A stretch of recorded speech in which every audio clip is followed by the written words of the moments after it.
encourage. Yes. Now, if Paul is saying this all through Thessalonians, then that's what we ought to do to each other.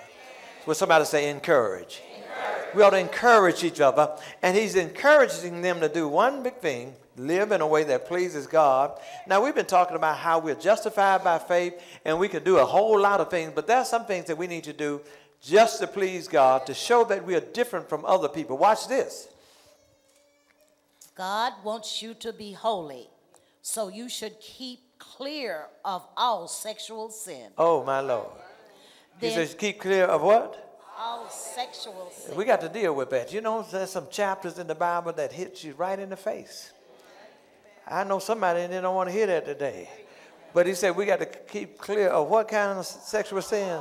Sexual sin. Oh, my Lord. Can we just go and flip to another chapter? It would be easier right now. Do we have to preach on this one? Do we have to talk about this one? Well, let's talk about it. He says that we must stay clear of all sexual sin. Let me tell you, let me give you a little background about what was going on. The church was new, and it would take on the behavior of other religions.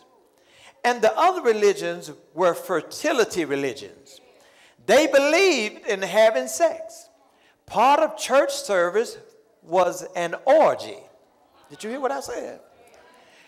Church for them, the fertility gods, they would have all these rooms, and you go back in the back, and everybody in the church was supposed to be a swinger. And I'm not talking about dancers either. The family were swinging family. How many of y'all know what I'm talking about when I say swinger? Raise your hand. Those that don't know what I'm talking about, maybe raise your hand. Or y'all just don't want to say. Now, I wouldn't be talking about this if this were not in the book. But I can't pass it by. So if you were going to shack, tell me this. If you were in a community and shacking was going to take place, tell me, just a little bit there, tell me what would you look like? Which institution would you mirror yourself after if a man and a woman were going to live together? They would look like they are. So you're going to imitate being married. So if Christianity is a brand new religion, it's going to imitate the religions that are already around. And those religions believed in debauchery. They believed in orgies. They believed in sex goddess and sex gods.